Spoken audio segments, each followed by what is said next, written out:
Fufu-fafa masih menjadi trending topik di media sosial.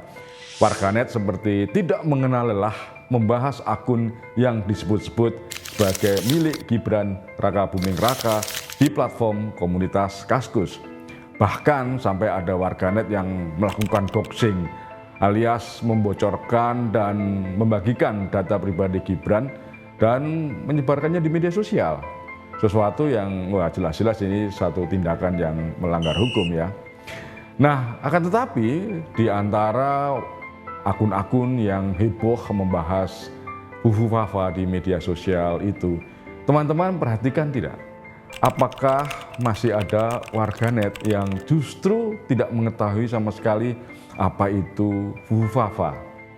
Mereka lebih asik dengan dunianya sendiri. Misalnya masih ya tetap saja menonton drama Korea atau menonton video tutorial yoga atau membaca artikel tentang cara membuat telur setengah matang atau menonton rekaman konser-konser penyanyi atau grup band idolanya di YouTube. Jadi mungkin teman-teman ya melihat juga ya, selain ada akun yang serius yang tidak kenal lelah membahas fufu-fafa, di luar sana banyak juga akun-akun yang membahas hal-hal yang lain yang tidak ada hubungannya dengan fufu-fafa. Mengapa hal ini bisa terjadi ya? Apa sih atau bagaimana sebenarnya kehidupan di dunia digital, di platform-platform media sosial itu? Mengapa ada banyak hal yang bisa menjadi tontonan atau pilihan warganet? Kita bahas setelah ini. Dalam dunia yang semakin digital dan terkoneksi, media telah menjadi bagian yang tidak terpisahkan dari kehidupan kita sehari-hari. Dari bangun tidur ya, melek mata sampai kita tidur lagi, kita itu seakan-akan tidak pernah lepas dari berbagai bentuk informasi yang mengalir deras melalui media, baik itu media sosial, televisi, radio, hingga portal-portal berita online atau daring. Nah, di tengah informasi yang sangat banyak itu, di terjangan tsunami informasi yang bergelombang terus-menerus menghantam kita sebagai konsumen informasi, pernahkah kita sesekali bertanya, mengapa ya seseorang memilih mengakses berita tentang topik tertentu? Mengapa ada pula orang yang cenderung atau lebih tertarik pada berita politik saja? Berita tentang para politisi, tentang pilkada, tentang calon-calon menteri, dan seterusnya. Sementara ada juga yang lain yang lebih suka membaca gosip para pesohor, selebritis, atau gaya hidup mereka, dan sebagainya.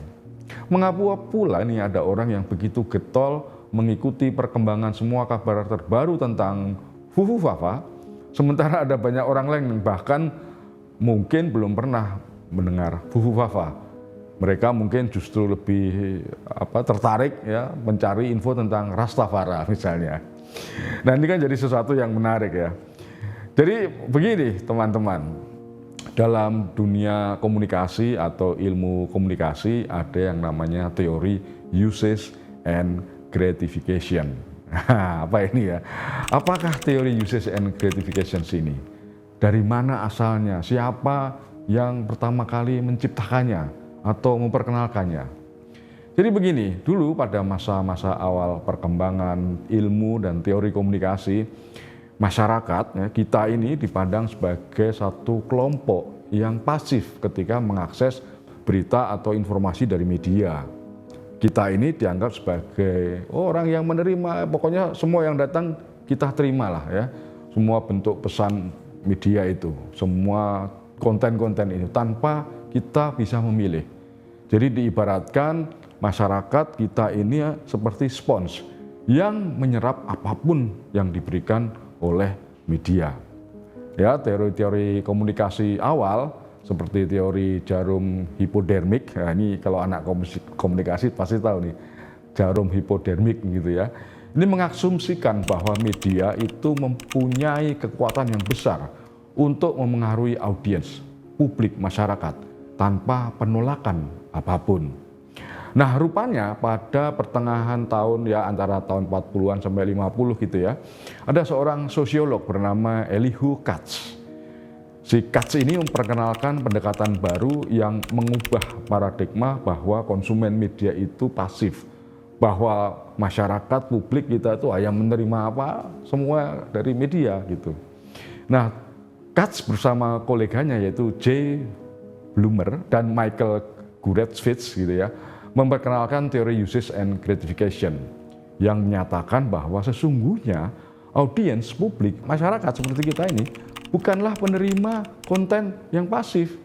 Kita ini justru dianggap sebagai individu yang aktif memilih media untuk memenuhi kebutuhan dan keinginan kita. Jadi kita yang aktif memilah media dan berita mana yang cocok dengan kita. Jadi dengan kata lain, menurut teori ini ya, setiap orang menggunakan media untuk memenuhi berbagai kebutuhan dan keinginan yang berbeda-beda, baik untuk informasi, untuk hiburan, kemudian interaksi sosial, atau memperkuat identitas mereka. Orang mempunyai kebebasan untuk memilih atau tidak memilih atau meninggalkan ya berita tertentu sesuai dengan keinginan masing-masing. Masyarakat atau audiens atau khalayak tidak lagi dipandang sebagai penerima informasi yang pasif, melainkan justru aktor yang secara aktif memilih dan menginterpretasikan media yang mereka konsumsi. Nah, teori usage and gratifications itu muncul sebagai respon terhadap dominasi teori-teori efek media yang menekankan kekuatan media dalam memengaruhi audiens tanpa mempertimbangkan bagaimana audiens itu sendiri berperan dalam memilih apa yang ingin mereka konsumsi, begitu ya. Nah, Katz menunjukkan bahwa orang menggunakan media untuk tujuan tertentu, baik untuk mencari informasi, hiburan, memperkuat identitas diri, atau berinteraksi dengan orang lain. Pandangan Katz ini menjadi dasar utama dalam teori usage and gratification yang sampai sekarang masih relevan untuk memahami perilaku warga saat mengakses media, terutama di era digital seperti saat ini.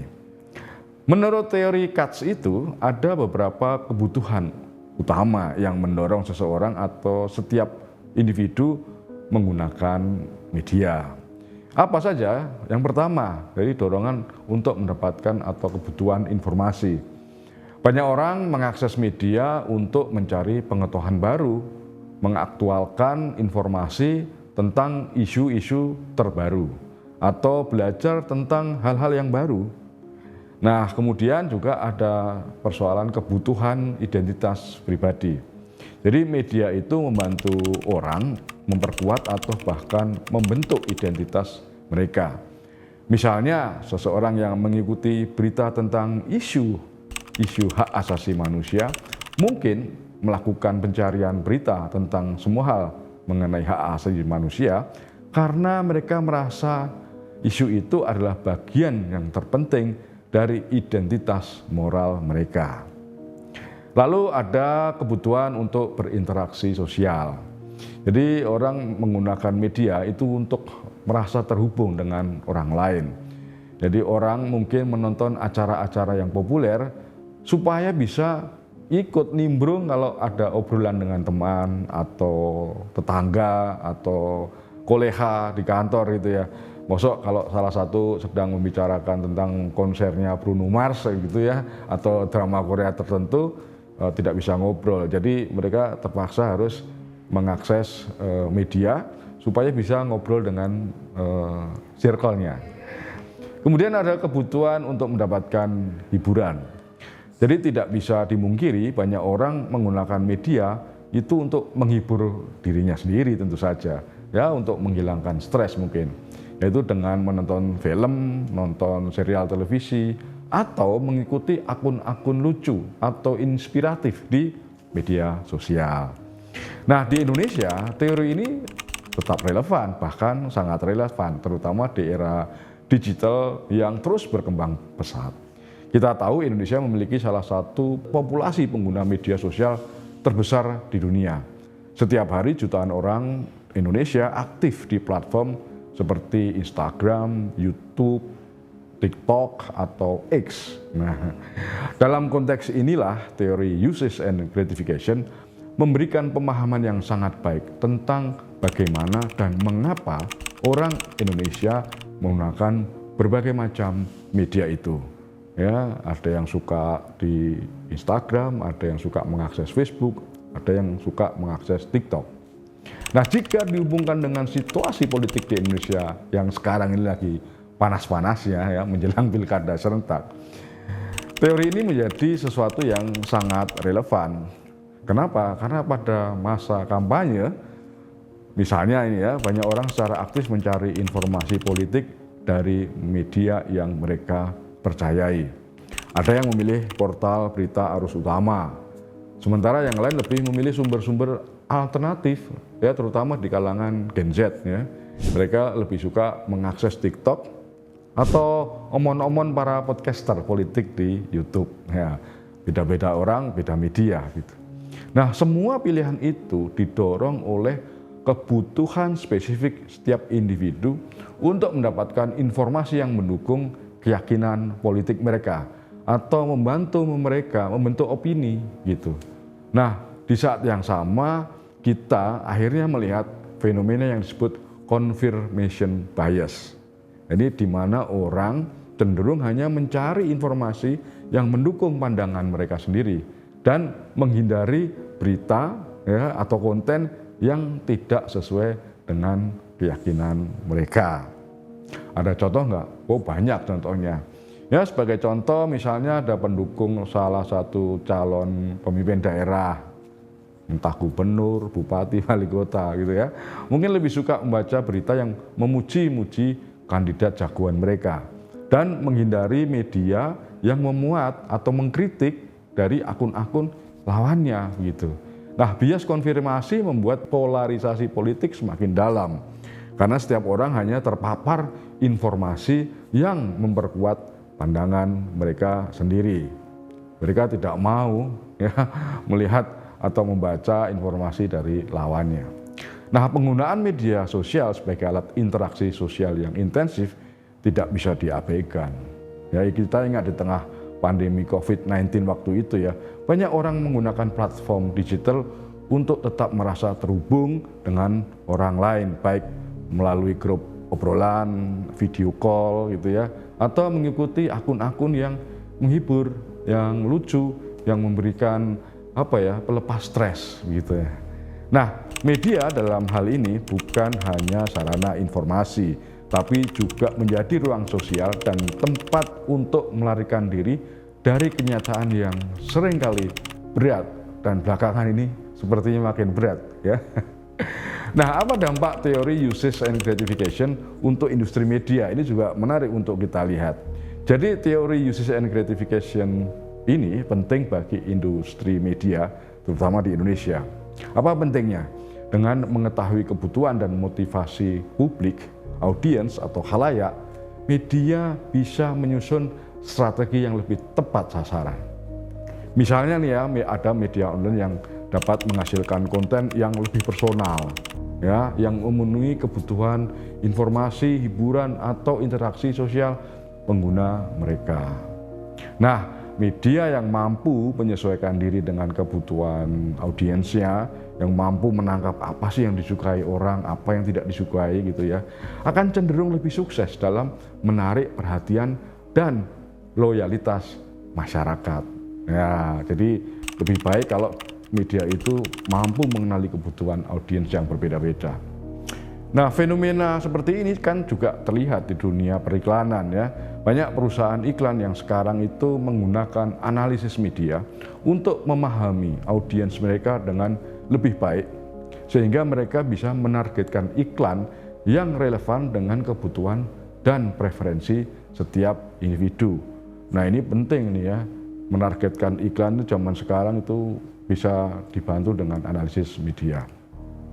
Perubahan di industri periklanan seperti itu sesuai dengan prinsip teori usage and gratification, di mana setiap orang menggunakan media untuk tujuan yang berbeda-beda. Dan industri yang bisa memahami motivasi ini, saya rasa akan lebih berhasil dibanding yang tidak mengerti apa sih sebetulnya teori ini, mengapa orang punya pilihan yang berbeda. Jadi secara ringkas, teori usage and gratification yang pertama kali dikenalkan oleh Elihu Katz dan koleganya itu memberikan pandangan baru tentang hubungan antara audiens dan media yang lebih aktif dan dinamis. Dalam konteks Indonesia, terutama dalam situasi politik yang terus berubah dan industri media yang berkembang, teori ini sangat relevan untuk memahami mengapa publik menggunakan media tertentu, memilih media berita tertentu, tidak sembarang berita dia konsumsi, dan bagaimana hal ini memengaruhi perilaku serta preferensi audiens. Usage and gratification bukan hanya sebuah teori, melainkan sebuah lensa yang membantu kita melihat bagaimana media, audiens, dan masyarakat saling berinteraksi dan memengaruhi di era modern. Jadi dengan penjelasan seperti di atas, ya, moga-moga cukup menjelaskan alasan mengapa ada orang yang setiap hari membahas fufufafa. Tapi ada juga yang banyak memilih menikmati foto-foto artis idolanya yang sedang menghabiskan liburan panjang di Labuan Bajo misalnya. Oke? Taufik.